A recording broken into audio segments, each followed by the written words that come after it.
क्या आपको पता है नेशनल हाईवे और एक्सप्रेसवे जैसे रोड कैसे तैयार किए जाते हैं जो देखने में इतने अच्छे और परफेक्ट दिखाई देते हैं। साथ ही आपने कभी नोटिस किया होगा जब आप अपने गांव या शहर सिटी के रोड से निकलने के बाद इन हाईवे रोड्स पर आते हैं तो कितना अच्छा और रिलैक्स फील होता है। क्या आप नहीं जानना चाहोगे कि इन हाईवे और एक्सप्रेसवे जैसे रोड कैसे बनाए जाते हैं और आखिर इनका बनाने का प्रोसेस स्टेप बाय स्टेप क्या होता है? तो चलिए आज की इस वीडियो में समझते हैं कि ओजीएल यानी ओरिजिनल ग्राउंड लेवल मतलब जमीन से लेकर एफआरएल यानी फिनिश रोड लेवल तक का स्टेप बाय स्टेप प्रोसेस और साथ ही और भी कई सारी जानकारियाँ।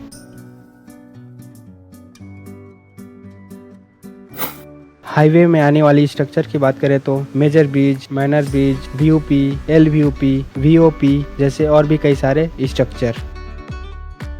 अब आ जाते हैं हम हमारे हाईवे टॉपिक पे। इंडियन रोड इंफ्रास्ट्रक्चर डेवलपमेंट की बात करें तो आपने देखा या सुना होगा earthwork, embankment, subgrade, GSB, CTSB, CTB, CRL, DBM first, DBM top, BC, DLC, PQC जैसे और भी कई सारे लेयर आते हैं जो हमारे इंडियन रोड को स्ट्रॉन्ग करते हुए एक शहर से दूसरे शहर को जोड़ता है। लेकिन एक आम आदमी के लिए इन सभी टेक्निकल टर्म्स को समझना मुश्किल है, लेकिन मुझे पता है कि आप इन सब के बारे में जानना चाहते हैं। तो चलिए आज की इस वीडियो में आसान शब्दों में समझते हैं। आए दिन हमारे देश में जो रोड बन रहे हैं एक्चुअली में कैसे बनते हैं और क्या क्या स्टेप फॉलो करना पड़ता है उन्हें बनाने के लिए, मैं आपको गारंटी देता हूँ कि आप समझ जाएंगे और आपके मन में जो भी सवाल या डाउट होगा वो क्लियर हो जाएगा इस वीडियो में। तो चलिए वीडियो को शुरू करते हैं।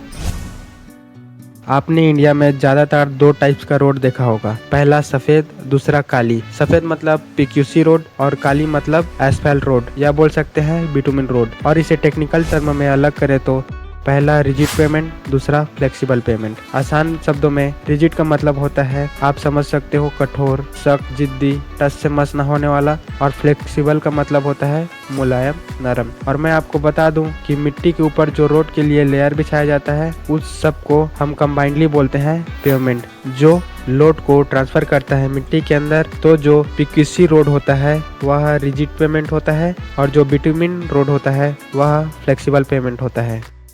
और अब समझते हैं कहाँ और क्यों इन रोड को बनाया जाता है और कौन बेटर है। अगर इन दोनों टाइप्स के रोड की बात करें तो पीक्यूसी रोड वहाँ बनाया जाता है जहाँ ट्रैफिक वॉल्यूम ज़्यादा होता है और बिटुमिन रोड वहाँ बनाया जाता है जहाँ ट्रैफिक वॉल्यूम कम हो। बिटुमिन रोड ज़्यादा सॉफ्ट होते हैं कंपेयर टू पीक्यूसी रोड, इसीलिए बारिश में ज़्यादा खराब होते हैं बिटुमिन रोड और पीक्यूसी रोड कम खराब होते हैं। इसीलिए इंडिया में जिस क्षेत्र में ज़्यादा बारिश होता है वहाँ पीक्यूसी रोड बनाए जाते हैं और जिस क्षेत्र में कम बारिश होता है वहाँ बिटुमिन रोड बनाया जाता है। North and north west side में ज़्यादातर बिटुमिन रोड दिखाई देगा जहाँ कम बारिश होता है और south and south west side में ज़्यादातर पीक्यूसी का रोड दिखाई देगा जहाँ बहुत ज़्यादा बारिश होता है। दिल्ली टू मुंबई एक्सप्रेसवे की बात करें तो दिल्ली से गुजरात के वडोदरा तक ये एक्सप्रेसवे बिटुमिन से बनी है, जहाँ वडोदरा से मुंबई ये एक्सप्रेसवे पीक्यूसी से बना है। ड्यूरेबिलिटी की बात करें तो बिटुमिन रोड की ड्यूरेबिलिटी कम है कंपेयर टू पीक्यूसी रोड। वहीं पे पीक्यूसी रोड बनाने के लिए कॉस्ट भी काफ़ी ज़्यादा है compare to bitumen road.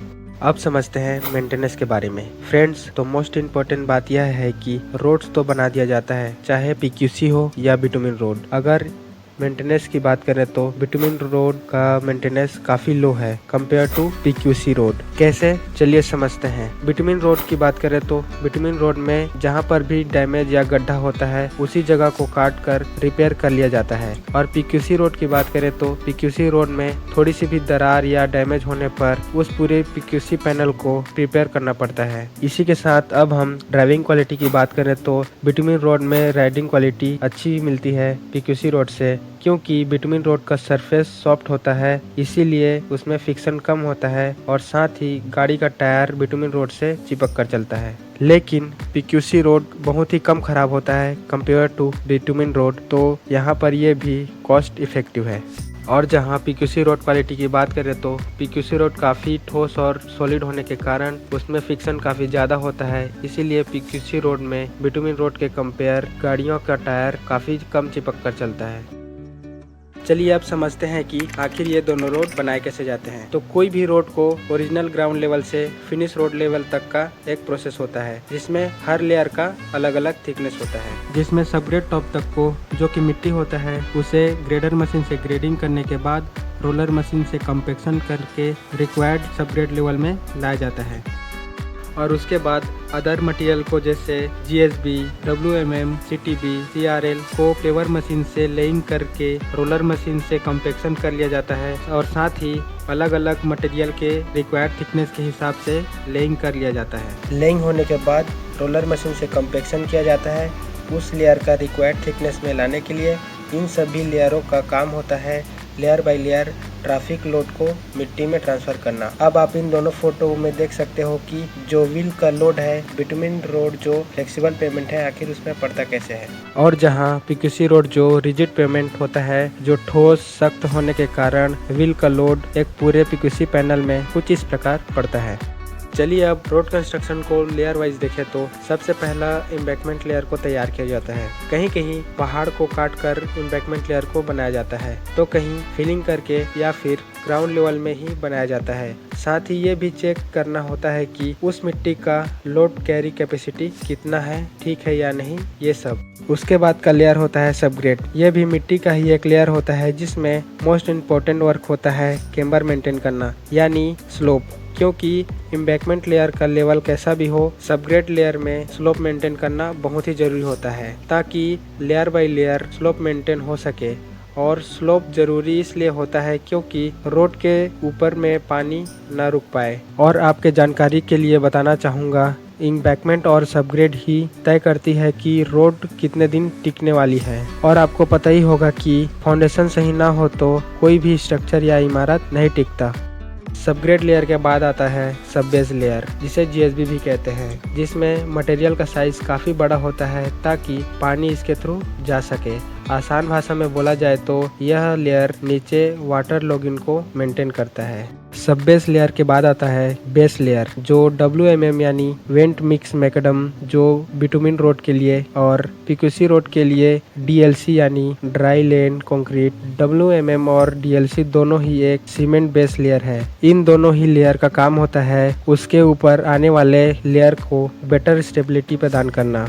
Base layer के बाद आता है बिटुमिन रोड के लिए आता है DBM लेयर यानी डेंस बिटुमिन मैकडम, और जहां PQC रोड के लिए आता है PQC यानी पेमेंट क्वालिटी कंक्रीट जो कि PQC रोड के लिए यही फाइनल लेयर होता है। और जहां बिटुमिन रोड के लिए एक और लेयर आता है BC बिटुमिनस कंक्रीट जो बिटुमिन रोड को और भी काफ़ी सॉफ्ट और बेटर बनाता है। ये सब कंप्लीट होने के बाद रोड फर्नीचर जैसे रोड साइनिंग, लेन मार्किंग और भी कई सारे काम किया जाता है। इसी के साथ पूरा होता है हमारा फाइनल रोड। तो इस पूरे प्रोसेस में और भी कई सारे स्टेजेस आते हैं, लेकिन मैंने आपको आसान भाषा में समझाने का प्रयास किया है कि हाईवे रोड्स आखिर बनाया कैसे जाता है। अगर आपके मन में किसी भी प्रकार का सवाल या डाउट हो तो कमेंट में जरूर बताएं। मैं कोशिश करूंगा उसके भी ऊपर वीडियो लाने का। तो वीडियो कैसा लगा कमेंट में जरूर बताएं, लाइक करें, शेयर करें और चैनल पे नए हैं तो सब्सक्राइब जरूर करें। चलिए मिलते हैं नेक्स्ट वीडियो में।